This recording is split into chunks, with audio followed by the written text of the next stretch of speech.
Hello and welcome to this new. Sorry, I'm going to make mistakes right at the beginning. Is really good. Hello and welcome to another panel in the Crypto Policy Symposium. In this session, we're going to go deep into the politics of Bitcoin and crypto to be specific. I'm Izabella Kaminska. I've been writing about crypto for a very long time at the FT under FT Alphaville. I'm now independent at the Blindspot. But I'm joined by two incredibly informed voices in this sphere. So let me introduce them quickly. In the first instance, we're joined by Grigg, who describes himself as a financial cryptographer. He'll tell us a little bit more about his expertise in a second. And also joining us, and apologies for mispronunciation, it's Vili Lehdonvirta, and he is a professor of economic sociology at the Oxford Internet Institute. So thank you both for joining me. Just quickly, Vili, tell us a little bit about what the Oxford Internet Institute is, for those who don't know. Sure. So the Oxford Internet Institute is a department of the social science division of the University of Oxford. We do research. We are a multidisciplinary social science department. So we're sort of computer literate social scientists doing research on all aspects of the intersection between internet and society. And we also run master's programs and doctoral programs. So and what was your pathway into this fascinating area? Well, my pathway is, I was a bedroom programmer when I was a kid. I was at an IT company, .com, during the first .com boom. And, I thought our code is going to change the world. And then the market crashed and I became interested in how social and economic forces shape technology and not just the other way around. So I ended up doing a PhD in economic sociology. And long story short, here we are. Along the way, I studied digital currencies and games. And things like Q coins in China's QQ chat, which is now WeChat and stuff like that. And then from 2010, I met one of the original Bitcoin developers and started following crypto. That's an excellent journey to this topic, no doubt. Ian, it's fair to say that you've been around crypto since its earliest days. Some might even describe you as a cypherpunk. I've heard people do that. Would you describe yourself as that, and maybe just give audiences who don't know who you are a little bit about your background, about when and how you got into financial cryptography? Sure. I describe myself as a financial cryptographer rather than a cypherpunk, but it's all self-description. It all fits. I got into crypto in '95 when I was doing my MBA, and I discovered that bonds modeled as dollar bills are modeled as a basic atomic element in finance. And this struck up an interesting, shall we say, relationship with what Professor David Chaum was doing in the Netherlands. He had created a system to issue dollars onto the net, which was an extremely exciting thing at the time. And I realized that if dollars are bonds, then we could also use bond modeling to model other financial instruments. Therefore, we could issue anything onto the net, any financial instrument. So I put together a venture in '95 to do just that, to issue everything but the dollar. I started then, and I've sort of bounced around and been involved in the scene ever since then. A couple of notable things came out of that. One was the Ricardian contract, which I describe as the way you connect law to crypto. Another thing was triple entry accounting, which is, if you like, the way we've evolved cryptography and accounting and so forth to come up with a new paradigm in the way we account for value. That's my sort of involvement. These days I've spent a lot of time on identity, hence my recent book, Identity Cycle. So this session is about the politics of Bitcoin, and I think it's fair to say that these days, with crypto having gone fairly mainstream, there are many conflicting politics in the world of Bitcoin. But let's start with what the original kind of political ideology behind the movement that brought us Bitcoin was all about. Ian, how from your unique vantage point, how would you explain that? What were the original kind of political ideologies moving this scene along? Well, politics derives from some particular conflict that is happening at the time. And the conflict that happened, and this goes back to 70s or so when computers started to take off, and Unix was distributed around the world. A bit later on, the PC emerged and so forth and so on. The thing that was happening there was that we, the geeks, we're interested in stuff that's exciting. We're not politically minded at all. We just want to write code. That the cypherpunks used to say, cypherpunks write code, and that was expressing of who they were. But when they came across this thing called cryptography, they hit a roadblock. And this was apparent to me in the 70s and early 80s when I was at university. I didn't understand the roadblock, but later on I figured out, or we all figured out, that the US government opposes crypto in the public sphere. They felt, or if you like, the NSA felt, crypto was their special mandate, and they wanted to dominate the field. And part of their, if you like, political approach was the end users, the companies out there weren't allowed to use crypto unless we controlled what they were doing.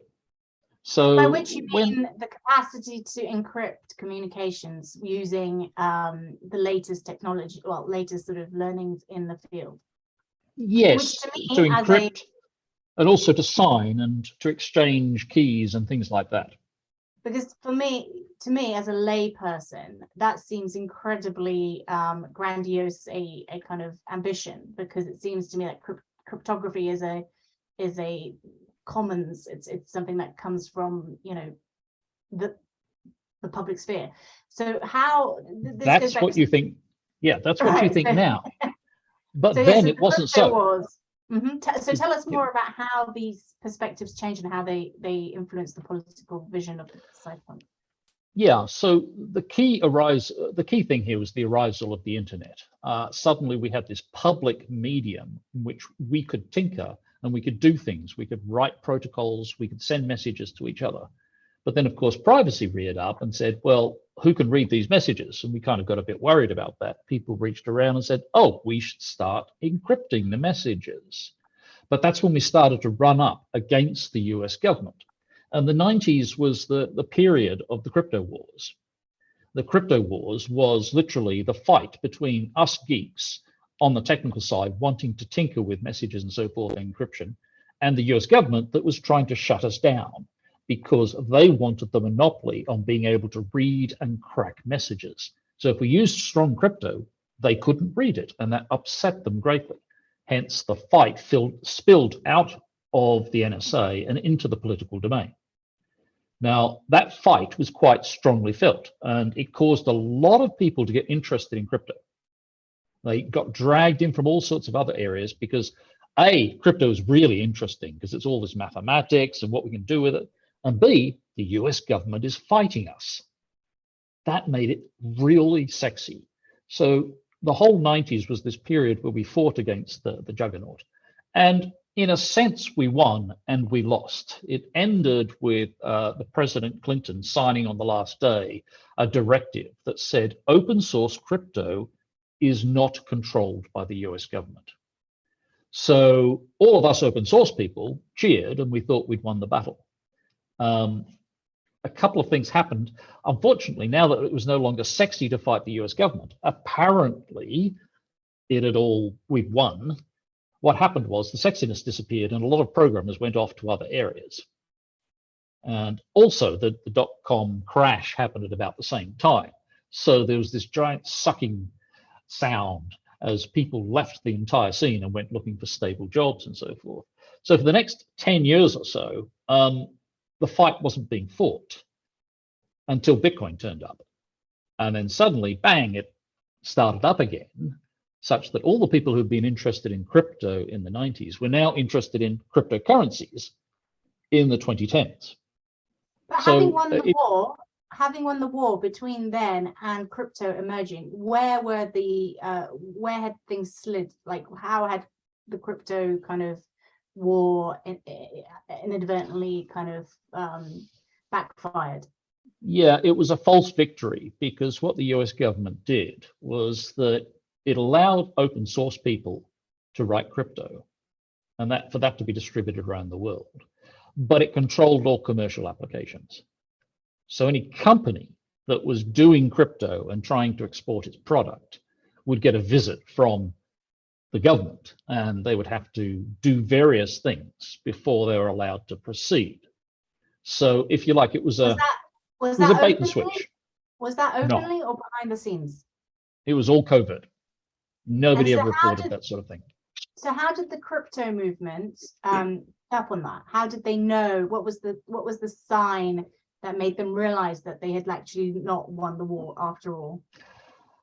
So they didn't really realize, because most of the cypherpunks and the crypto community and so forth wanted to do open source, and they didn't care about commercial crypto. The problem was you could only go so far with open source before you needed a business model. And that's where it started to slow down. So a lot of companies, for example, Sun Microsystems, which was bought out by Oracle, various other companies, had gone big into crypto, but those guys were completely controlled. So they weren't able to distribute it easily out to the rest. As an example of this, when crypto was first added to the browser, the American company Netscape had to limit the crypto to 40 bits of strength. Now, 40 bits of strength is actually crackable and was crackable in those days with big machines, whereas domestic people were allowed to download 64 bits of strength. So, and that was thought to be uncrackable. It was crackable. But this sort of tussle was going on all the time, and it carried on into the 2010s. So is the clash in like ideology that the cypherpunk movement kind of believed that everyone had a right to privacy on the internet, whereas the big governments, the USA, didn't think that was a universal good? So yes and no. Unfortunately, it's not fair to say that the cypherpunks or the crypto scene was ideologically oriented. What we were oriented to do was to write code and tinker and play and make some great applications and do some great things. We weren't ideological in the normal sense. However, when we were fighting the US government, then we needed a narrative to describe to ourselves why it was right to fight the government.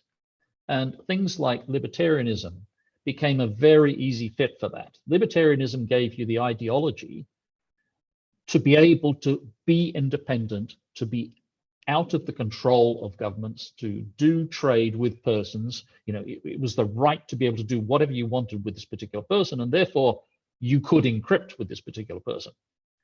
Whereas other ideologies didn't really explain what we wanted to do. So, for example, more conservative ideologies, if you like, think right-wing capitalism and so forth, they believe that there's a public policy right to be able to constrain certain things. And it was expressed that the national security of a country was part of the things that the government could constrain. Therefore, the ability to stop newspapers publishing certain secrets was considered public policy, as opposed to the, if you like, the very strong protections of the First Amendment of the United States. So there was this collision, and the cypherpunks searched and found easily the libertarian ideology.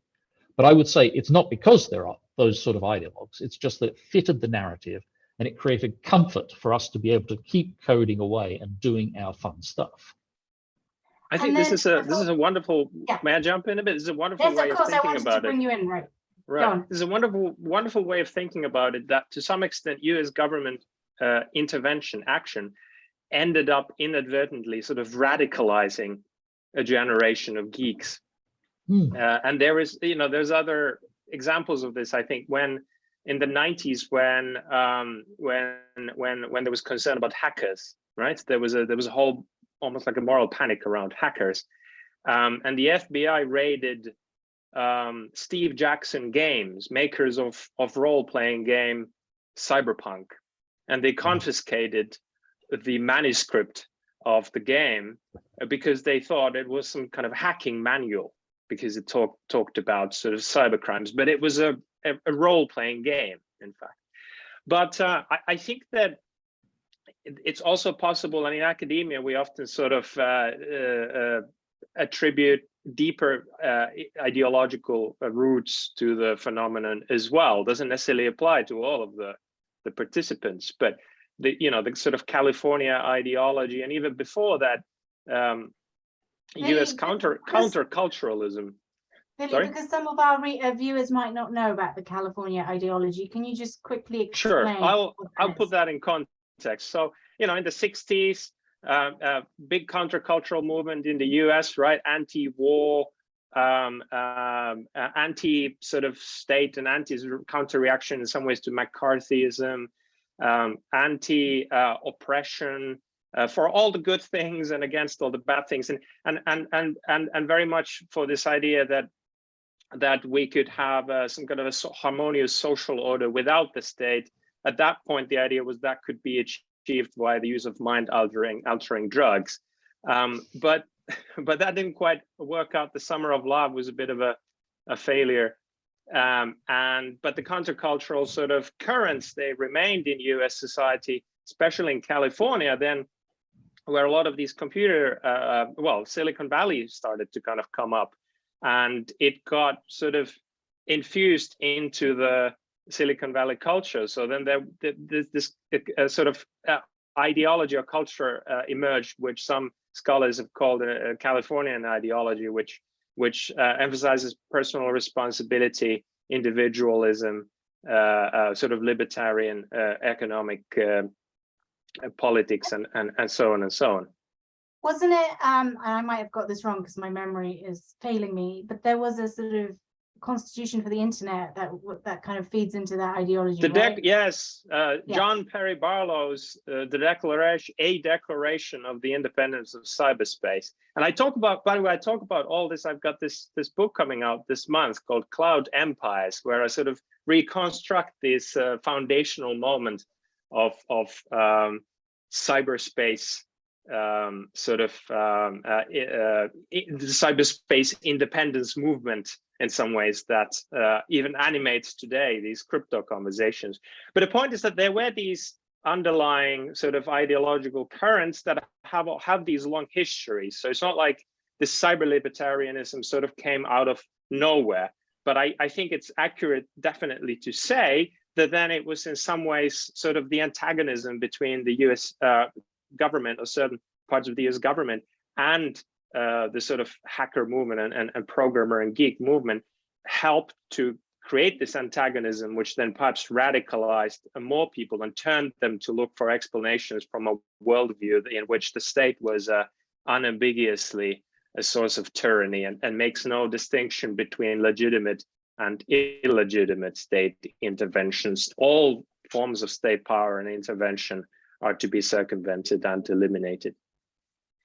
So what I think is interesting is, because this is obviously a crypto critical a symposium focused on the kind of critical side of crypto. I mean, for me, there's not much in that I disagree with. I'm very much on board with a lot of those values, and it feels very wholesome. I think one criticism that is often directed at crypto is that was in itself a naive ambition. Do you think there was a naivety there? Ian, what do you think? Well, yes, there's certainly a naivety in the crypto sphere, and also to some extent in cypherpunks, the forerunner, if you like, of the early phase. And you should also, it's also fair to say that cypherpunks is one thing, but crypto is not cypherpunks. The cypherpunks were the early adopters, but they were very quickly squeezed out by a new generation. And how did that new generation, how did their politics or agendas differ, and how did that influence the journey that crypto took from there on? What transpired was a lot of people in the space realized that there was a lot of money to be made here. And that brought in not so much the libertarians, but the deal makers. And they started to push the agenda, if you like, towards areas where money could be made, scarcity could be forced, and so forth. And many people started to take large positions in Bitcoin. Many people started to invest heavily in mining so that they could get fresh coins. And that fairly quickly pushed the entire sphere into a sort of facadal libertarianism, in the sense that gives us, if you like, the narrative that allows us to do this. But at the same time, behind the scenes, a lot of people were starting to build up positions and in the expectation of making a lot of money. And making money isn't necessarily libertarianism. It also attracts a whole bunch of scammers.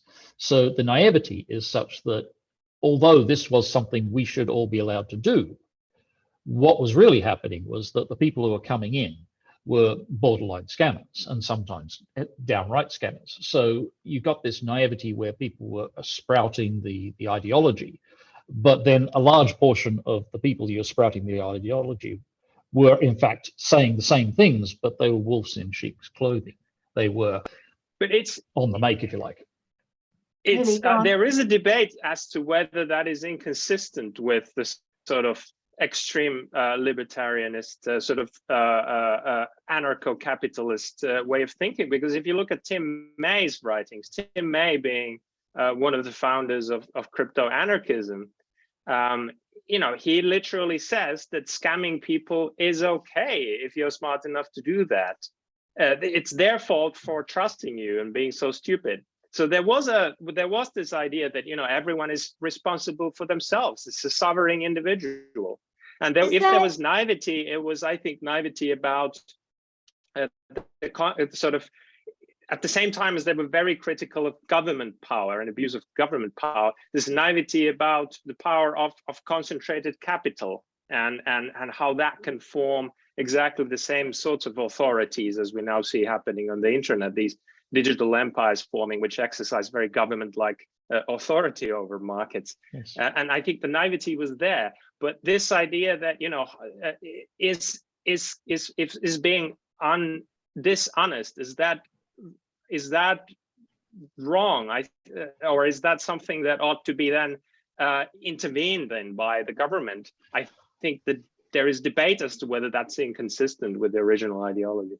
This is such a rich yes. topic, because I think you've plucked a lot of really interesting points, but I just want to get back to is there a fundamental conflict that therefore is part of the politics between the freedom that is being pursued and the rights of the kind of digital rights and the commons side of it to privacy versus the protectionism that is being offered from the state? It seems to me like ultimately the friction is between security from a protectionist perspective and freedom from a digital rights privacy. We can all have privacy, but then that potentially puts the responsibility on everybody to look after themselves. Is that the key to the political friction in the heart of the system?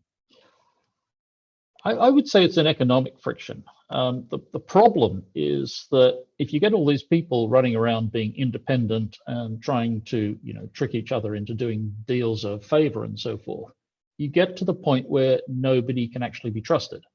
And if nobody's trusted, you can't do business, you can't build business, you can't get ahead, you can't get rich. Some people obviously can get rich, but they end up sitting on a pile of value which can't be utilized because the rest of the world is poor. So you need long-term relationships between these people, and you can only do that with a mechanism of trust. And this goes back to, if you like, the formation of contracts. If you have a contract to do something, you're going to deliver it. You could trick somebody into not delivering what it is you're going to deliver, but then your reputation goes down. You don't get to play the game anymore, so you don't get rich. We get rich because we are reliable. We create contracts to be reliable about the deals that we do. So consequently, I think there's this naivety amongst the libertarian world that, yes, of course, if I can scam you, that's my luck and you're bad. But no, that's not the way we get rich. We get wealthy. We have to move to a position where we've got a modicum, a layer of basic trust, so we can form contracts and so we can deliver more complex things. We can't get rich without that. And that's the naivety I see in the cypherpunks. This idea that sort of social order emerges spontaneously, cooperation emerges spontaneously through people's regard for their reputation and through reciprocity and so on. That was part of Barlow's explicit sort of statement of cyber libertarianism very much. But the trouble is, we know from social science and in theory and in practice that this sort of spontaneous social order, it only works in small communities Exactly. with relatively stable memberships. So then when the internet, back in the 90s, there were electronic communities that worked on this principle. But now that we have millions and hundreds of millions of people around the world transacting, they don't know each other. And this form of social order breaks down. And history then in history, the way humans have solved this is by coming up with these third-party authorities who can enforce contracts, enforce regulations that prevent market failures. And that's exactly what we see happening in the digital economy, as well as in the crypto economy with basically all these large intermediaries. But can I just say, I think the tension, Izabella, that you're looking for, between the sort of original, let's stay true to the ideology versus let's make lots of money. I think in fact, it's been reconciled now because there's a sort of Boris Johnson-esque cakeism as a leading ideology, because a lot of people, they want to have the benefits. A lot of people in crypto, they want to have the benefits of trading with a large, well-regulated economy, but at the same time, they don't want to be bound by those regulations themselves. And so they want to eat their cake and they want to have it too. But unlike, the EU in this case wouldn't give Johnson both sides of the cake, so to say. But in the case of crypto, the regulators and the policymakers have been slow, or they've been a bit flummoxed, I think, by all the complexity and the innovation rhetoric. And they've basically gone along with this plan where some people who said originally we're explicitly anti-state, we want to create this unregulated financial system outside state control, for better and for worse. I'm not going to go into whether that's a good idea or a bad idea, but that's what they wanted to do. And then at the same time, they say, but can we still please interact with your financial system as well, so that we can turn these tokens into national currency, so that we can pay our rents? You see what I mean? And so far, the policymakers and the regulators have gone along with it and have allowed them to get the benefits of that trade without playing according to all the rules. There seems to be a lot of sort of hypocrisy as a result that is going around, and I think observers such as myself often lament the fact that the crypto companies that have emerged are so far away and so removed from those original values, and there's a certain irony in their concordia with the government and with the regulatory system, and as a result of pursuing the money, I guess. At what point, because we're just going back to the narrative and the history, obviously this began as a privacy thing, but when did the finance get into it? When did the politics around privacy become intimately connected with having to encrypt and make transactions specifically the focus of privacy? And why does it matter from the perspective of the early day movement?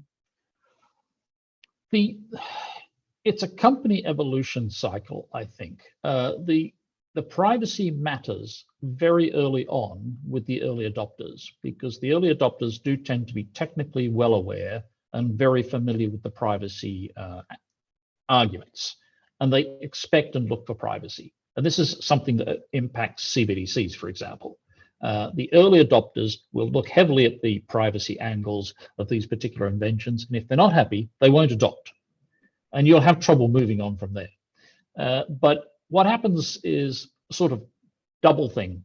As the system gets more stable, and as the users start to grow, and there's adoption that's internal to the ecosphere, the early adopters tend to lose their, if you like, their influence by simply being pushed aside in terms of numbers by people who are more concerned about the transactional capabilities. They want the features, and they're not so fussed about the privacy. They're more interested in making money, getting their jobs done, etc. So the market shifts from interest in privacy to interest in features. And at the same time as this is going on, various complaints and noises happen, and governments start talking to corporations. And once governments come in and start talking to corporations, the corporations by that time have thousands or even millions of users, and they're only interested in keeping those users happy and transacting. They're not interested in privacy unless the users demand it. The governments, on the other hand, are interested in the various sort of control and economic aspects, and whoever's complaining, a whole grab bag of things. When the governments turn up, they're somewhat vague about what they want because they don't understand. So you get this situation where the corporations want to keep the machine going. The governments want to change the rules of the machine.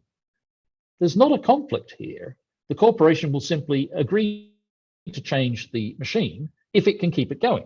So the government just says, these are the rules we want you to follow. The corporation says, yeah, we can keep our users for that. Boom, away we go.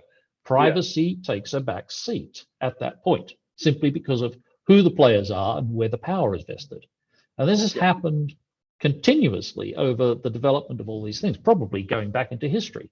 PayPal was the famous example. They came out saying, we are going to build a libertarian dream. Within a year, they turned off the Palm Pilots, gone to web-only transactions, and now we know them as, basically borderline mass surveillance agents for the government. So, is it a question of power corrupts, and this is something fundamental in the social system? Vili, what do you, or Ian, both of you?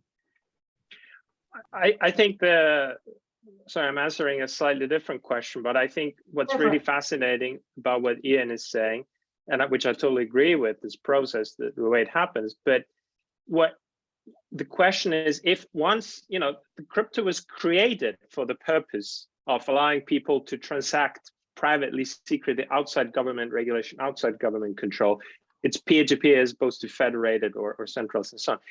Once you compromise on all of that, once you comply with KYC, AML, securities, everything, once you do all that, what is literally the point of crypto anymore at that point, right? That you might as well achieve the same things with more efficient technology. You could use centralized and federated architectures to achieve the same sort of transaction recording capabilities with far less computational overhead than especially a proof of work algorithm. And in fact, that's what I think is happening. If you look at things like Binance Smart Chain or the way Ethereum is headed with proof of stake, or the fact that in fact most people who think they buy Bitcoins or whatever crypto, they are not interacting with the blockchain anymore. The vast majority never interact with the blockchain. They interact with the massive financial institution through something that looks like ordinary online banking, right? So in some ways, we've already moved back to a centralized or federated architecture, because it turns out that after you take the privacy out of crypto, there's no point to it anymore. But it's one of the problems, and or one of the reasons this is happening is because ultimately there is a naivety in the libertarian cypherpunk perspective that people want to be independent and responsible for themselves. I think the continuing resurgence of protectionist mechanisms and compliance with regulators, it stems from the fact that people want to be protected at the end of the day from bad guys, and is that a problem? It's all fun and games until your wallet provider disappears offline, pulls an exit scam on you. But the policymakers must consider also wider issues. It's not just about protecting crypto investors. It's also thinking about things like, okay, we've created a system that incentivizes cybercrime. So malware attacks, ransomware attacks have become an epidemic. That didn't used to be a problem, but now we have public institutions and companies held up for ransom all the time. It's a multi-billion-dollar industry, and it helps to fund places like North Korea and Russia. And this didn't used to be a thing before we had these well, to the extent it didn't used to be. I would push back on that. I would push back on that. Yeah, ransomware and all these things existed before crypto became popular. There's a lot of it going on. It just doesn't get reported because it's not sexy. Oh, the But scale of really it is sexy to completely pin it on different. cyber. The scale of it is completely different. Not even. There's a lot of people in the industry who say, basically this stuff has been going on, and most of the ransomware that's happening isn't going through crypto. Part of the problem with crypto, and this is another sort of, if you like, problem with the way people think about crypto, most of the crypto is not private. It's completely laid out there in the open. It's using the pseudonym technique, which means we don't know who the person is behind, but we do know what they're doing. Now, that happens to be a particularly weak form of privacy because we can hop along, and if we can find an endpoint where somebody has tagged a name on it, we can start building up a graph. And this is what companies like Chain Analysis do. They literally just build up a graph from the information they have. So for ransomware people to get involved in try and use crypto, it's actually not as protected as people think. So they generally have to go into the banking system because that's where the real privacy is. They need to push transactions through and across borders, and that's where they get their cut out. And the trouble here is, Ian, the whole point, Satoshi Nakamoto says, I want to create peer-to-peer, permissionless, anonymous e-currency, right? And it is true that the block, well, actually, he did use the word anonymous, but wrong. You're correct that it was incorrect because it is a pseudonymous system.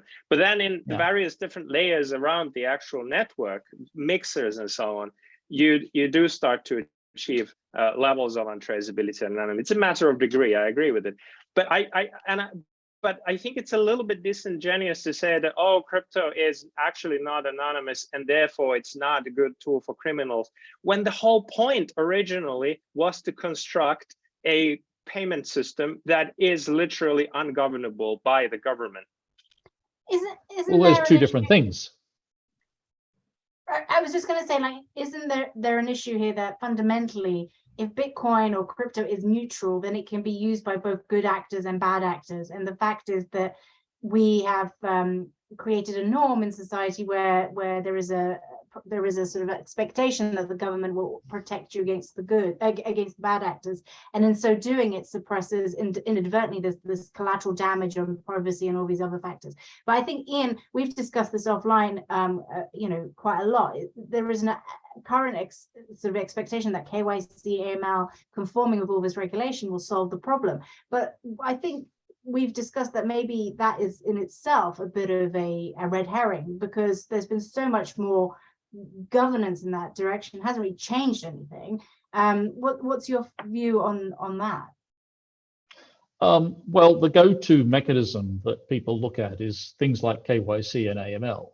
And unfortunately, it doesn't work very well to stop the bad things. And there are several reasons for this, one of which is that if you think of the bad guys, they're not stupid. They don't play to our rules. They break our rules, or they go around our rules.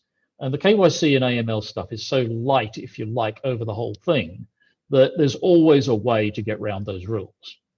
So what it does is it creates barriers for people who are honest, and it creates traps for people who are honest, but it doesn't seriously slow down the dishonest people, because there's always a way around it. And so the ongoing response to that is to try and do more and harder. So you wind up the threats of KYC and AML, you force it harder and harder. The problem with that is it actually ends up corrupting the system. Before, we were talking about keeping bad guys out of banks, say, or exchanges or whatever. But if you make it harder and harder, then there becomes an obvious target, an obvious attack, which is to become part of the system. You get your bad guys. Like Wirecard, Wirecard yes. being the famous example of that. Yes. So if you look around, you take a long view. Back in the old days, your banks were quite trusted. And as they ramped up the KYC AML, they got infected inside. And then, of course, regulators come along and say, oh, you are the bad guys now, so you get fined. And the regulators got very heavy. And then what happened was the bad guys realized, oh, so the regulator has the power. So now we'll become the regulator. We'll get into the inside of the regulator. So now we've seen a steady unrolling of scandals inside the regulators themselves, having done dodgy things. And the reason is they've become corrupted. So the more you wind up the dial of KYC and AML of all those things, the more you're actually going to corrupt the system. And this is just a reflection of, for example, the war on drugs. The more you fight against drugs, the more you get drugs, the more you get what you hate. This is kind of similar to, you know, way Nakamoto in some ways, you know, obviously he's sort of positioned Bitcoin as a response to the financial crisis, right? So we had a big financial crisis, 2007, 2008. There's untrustworthy financial institutions and corrupt regulators and all that, right?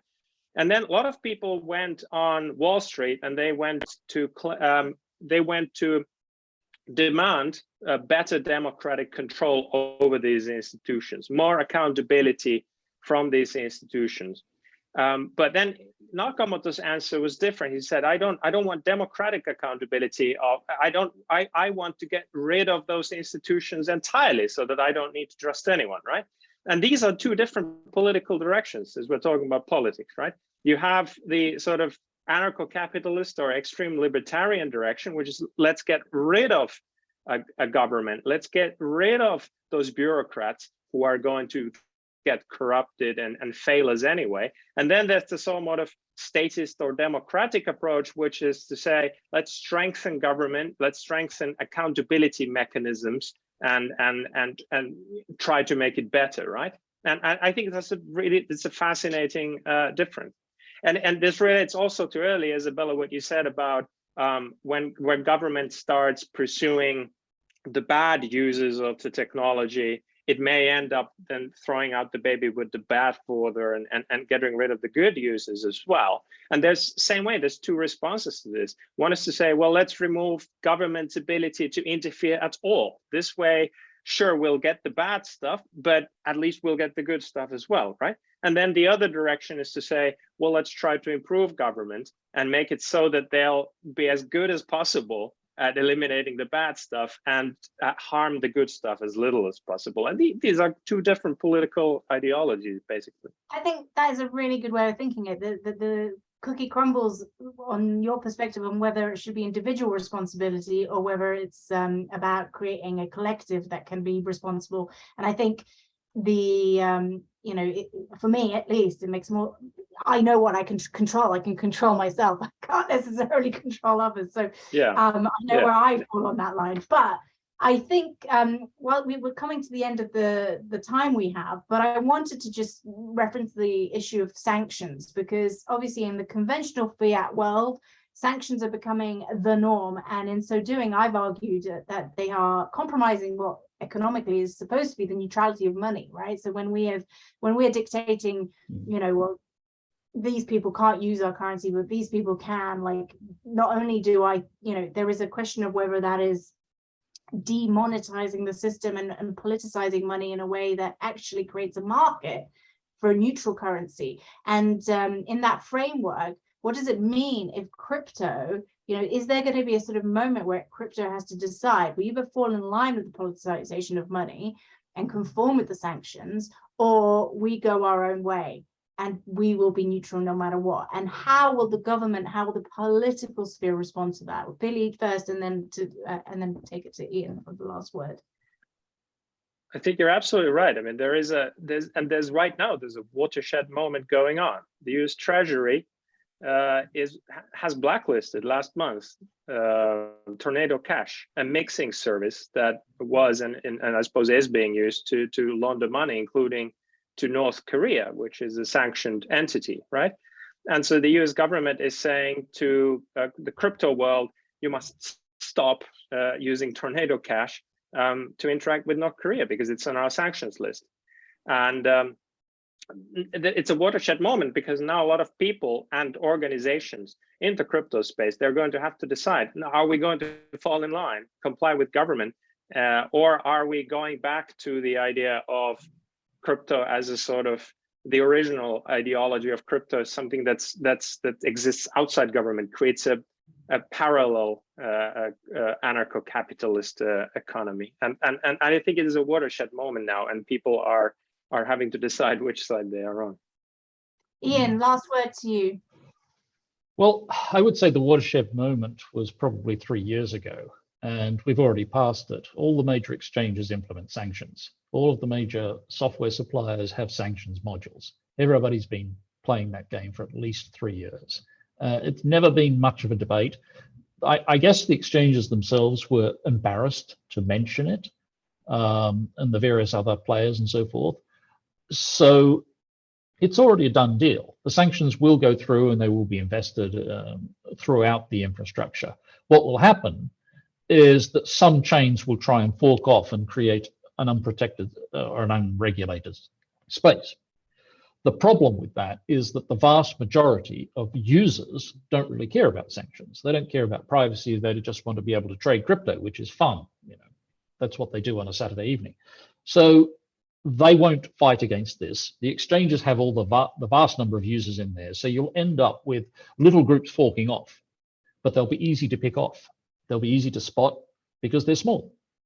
If you want to fight sanctions, you've got to fight it at the exchange level, and that battle's already been lost. So where do you see, what is the big sort of political, challenge at that point? The problem then arises that the exchanges have metamorphosed into standard financial institutions. And as they become more and more regulated, as more of the old banking regulations are thrown on exchanges, they become just like banks. In economic terms, they've muscled themselves in, they've muscled their way in to the big financial system area. They're now the big players. So they get to play with the big banks. And eventually they'll look just like the big banks. So then you've got a situation where the crypto world thought it had something special going on, but it's metamorphosed into the same as everything else. And now at that point, the mojo will disappear. It'll just become like banking, and then there'll be a new movement somewhere else where they create some new space and they find some new trick to encourage all the early adopters across to start playing with the new stuff. So it's just a cycle, if you like. We're now in the control phase of the cycle. Give it another few years and bang, something new will turn up, and suddenly people will start moving into that, and the regulators will say, oh no, why can't these people be good? Well, that's a great note to finish it off on, because I am a proponent of the anacyclosis theory, political theory of looking at the world, which is that everything is effectively a cycle, and we just have to understand and recognize what part of the cycle we're in. And one thing births another thing, etc., etc. So we're back to square one, but perhaps there's a new hope, as in Star Wars sense, around the corner somewhere. So thank you very much, everybody. Thank you very much, Izabella. Thank you. And Ian, great conversation. Good to meet you. Really great. We only scratched the surface.